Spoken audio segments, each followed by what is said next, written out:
आमदार शरद सोनवणे आपल्यासोबत आहेत, जुन्नरचे आमदार आहेत। काल आपण पाहिलं ते बिबट्याचा परिवेश धारण करून या ठिकाणी दाखल झाले होते। आज थेट सूटबुटामध्ये तुम्ही पोहोचलेला आहात, पण मुद्दा तुमचा तोच आहे की बिबट्यांवरती कारवाई व्हायला पाहिजे, त्यांना एका अधिवासात ठेवायला पाहिजे।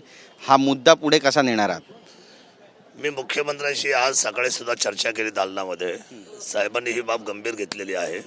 तसं पाहायला गेलं तर ही महाराष्ट्राची आपत बाब आहे। आपत म्हणजे महाराष्ट्रावर आलेले संकट आहे, ते महाराष्ट्राची बिबट आपत हा असं घोषित करून खरं तर याच्यामध्ये अतिशय जबाबदारीने शासनाने 2 रेस्क्यू सेंटर अतिशय तातडीने चालू केले पाहिजेत।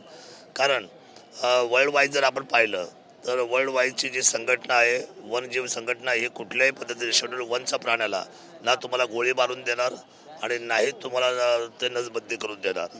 हा एखादा नरभक्ष झाला असेल, तो आयडेंटिफाय झाला असेल तरच तुम्हाला त्या ठिकाणी निर्णय करता येईल। अन्यथा तुम्हाला त्या बाबतीमध्ये आपल्याला रेस्क्यू सेंटर उघडणे आणि 1000 नर आणि 1000 मादी हे दोन्ही वेगवेगळे ठेवणे आणि त्यांचं देखभाल करणे, त्यासाठी वाईल्ड लाईफवालेसुद्धा त्या ठिकाणी आपल्याला मदत करायला तयार आहे। तर शासनाने अतिशय ही पॉलिसी ठरवावी आणि जेणेकरून बिबट आणि मानव हा संघर्ष होणार नाही, आपली मुलं बाळ शाळेमध्ये जातील। बरं, मुख्यमंत्र्यांनी तुम्हाला काही आश्वासन दिले? फोनवरती तुमचं बोलणं झालं? फोनवर नाही, आज बिबटच्या बाबतीमध्ये त्यांची माझी सकाळी चहा पाणी होतं सगळ्या आमदारांचा।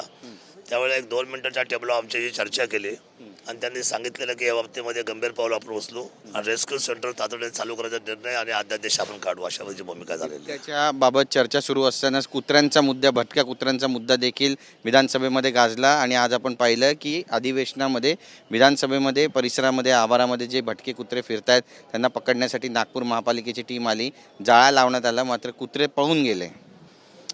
बघा, भटके कुत्रे सुद्धा आपल्याला त्रासदायक आहे। भटक्या कुत्र्याची सुद्धा खूप चावा घेतल्यानंतर खूप लोक अडचणीमध्ये आलेली आहे। त्या चावा घेतल्यानंतर कुणाला इंजेक्शन घ्यावी लागतात आणि या सगळ्या अडचणीच्या गोष्टी आहेत। खरं तर भटक्या कुत्र्याच्या बाबतीमध्ये सुद्धा आपल्या महाराष्ट्र सरकारने अतिशय योग्य अशी उपाययोजना पावलं तातडीची उचलली पाहिजे।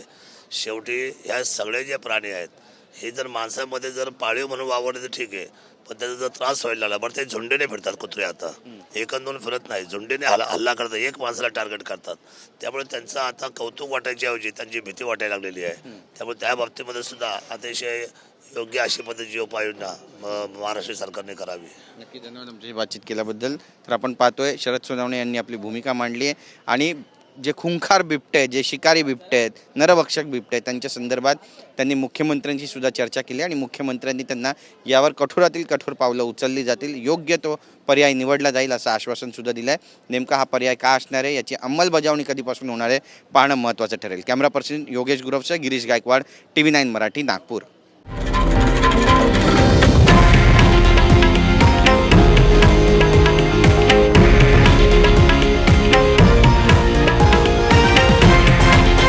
हे आहे देशातील नंबर 1 न्यूज नेटवर्क आणि आपण पाहत आहात TV9 मराठी, एकमेव।